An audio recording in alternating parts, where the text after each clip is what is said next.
ए भौजी का हो देवर बबुआ? तोहार है अखिया जौन बा एकदम कटारी जैसे लागतिया। अच्छा जिससे बुझाता कि करजवा के खेत का। ओ यहाँ तक ले? हाँ हो सुना। हाँ हाँ बोला। अखिया तो हर लागे कटारी, अखिया तो हर लागे कटारी, जब ना लगे तुम्हारा वह हमारी भाऊजी।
अच्छा हाँ बोला। ये बात बा। हाँ हो तो सुनो बोल दा। होली महीना में सठी नसीना छुए ना देव जोबान हमारे देवर। अरे थोड़ी को तो छुए दा।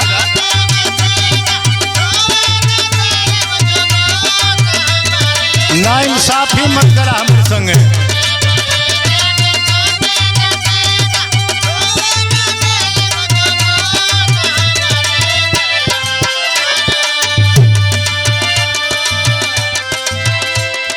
होली महीना में सठी नसीना छुए ना देव जोबान हमारे देव। डाले ना पैबा के तनो तरसी मान हमारे देवरू। होली हाँ सारा रा रा रा रा रा रा।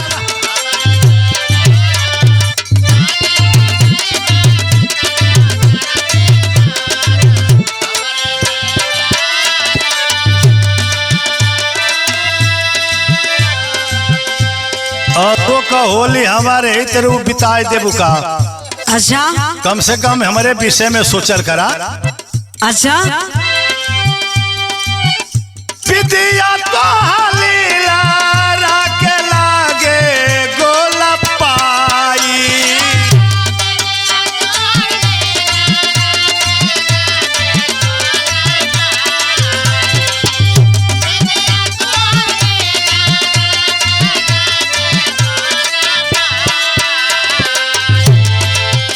भीतर भीतर होई गईलू लाई कन के माई।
ए देवर बबुआ, बोला भौजी। अरे आज त्योहार का दिन बा, होली का दिन बा, तनी पुआ अब छाने उन्हें देबा के तार होलिये भी नहीं लाग गई। अरे उ तो बदो में छना जे पहले मौका से रंग खेलला। हमारे को बात सुना, बोला।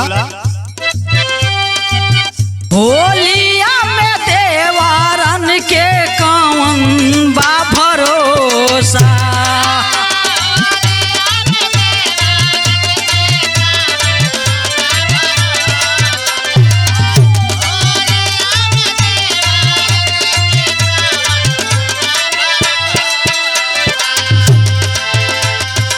देवरन का ना भरोसा। कहीं सखिया दे भौजी गरम में समोसा,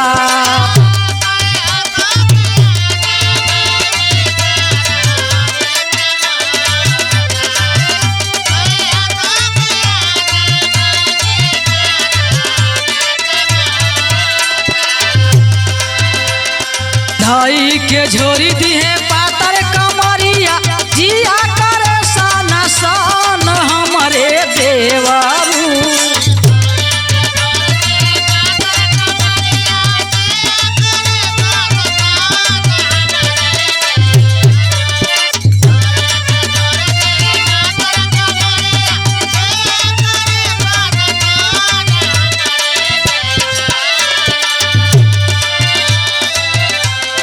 धई के झोरी दिहे पातर कमरिया, जिया करे सन सन हमरे देवरू।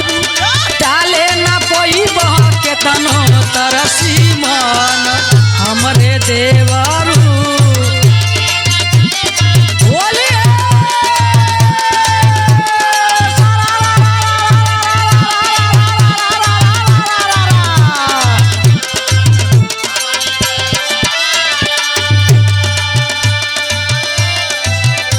कमर लपके कोइन के जैसे लागे गाल गुलौरा।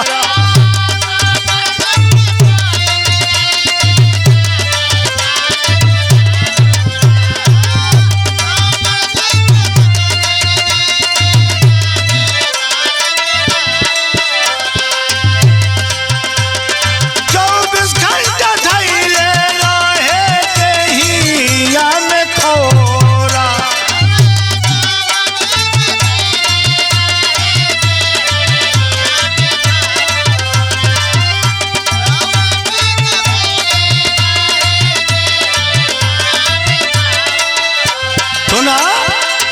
हाँ बोला। सुगा के ठोर तोर नकिया लागे, सुगा के ठोर तोर नकिया लागे, फूल के परलू नाव हमारी भौजी। बोल दियलू कुल बोल दियलू। अच्छा होली में ढेर चढ़ गई बका तो के बड़ा बोल बोल के बोला था।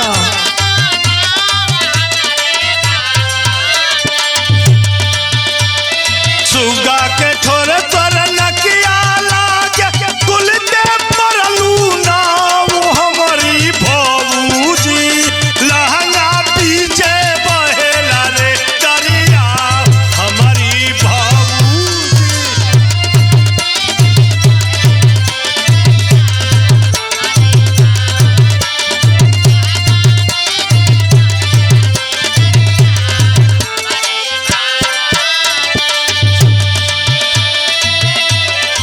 बुझा तक तो क्या ढेर चढ़ गई बका। एकदम चढ़ल बा, होली में सब कर चढ़ जाला। तनी कमे लगावल चाहत रहलो न। नहीं। आज होई से अंड संड तू बोलत रह ढेर न देंगे त नहीं कबो बोलेलो। आज कम ना लागी। अच्छा आज होली का दिन है, हमारे ज्यादा। को बात सुनो। बोला। केतनो बहु रही बाबा की होई नाही बा। अरे बहन कदाओ। केतनो कूदी फाल लो, आज हम बाहर ना निकलो। निकल जाए खला, निकल जा।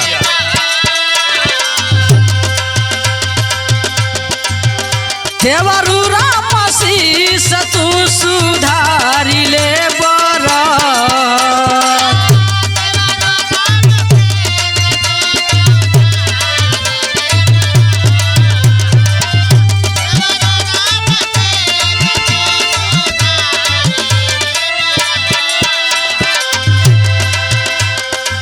भानु प्रताप लेके जा पिचकारी रोवा करे गाना गान हमारे देवरू।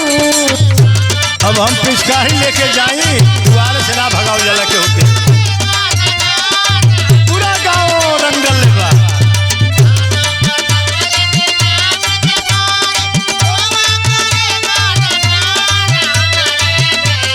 सुनो बोला सवेरे ही से 5 गो साड़ी हम बदलने वाली कोनो बात ना भाई हमरे काम कापत नहीं हमार बात को सुनो। बोला भानु प्रताप लेके जा पिचकारी रोवा करे गाना गान हमारे देवरू।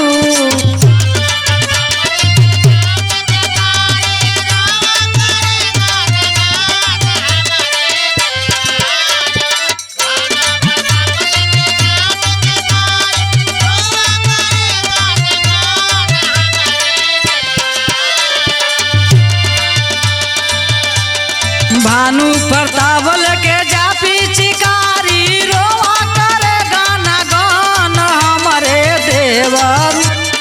डाले न पहिबा केतनो तरसी मन हमारे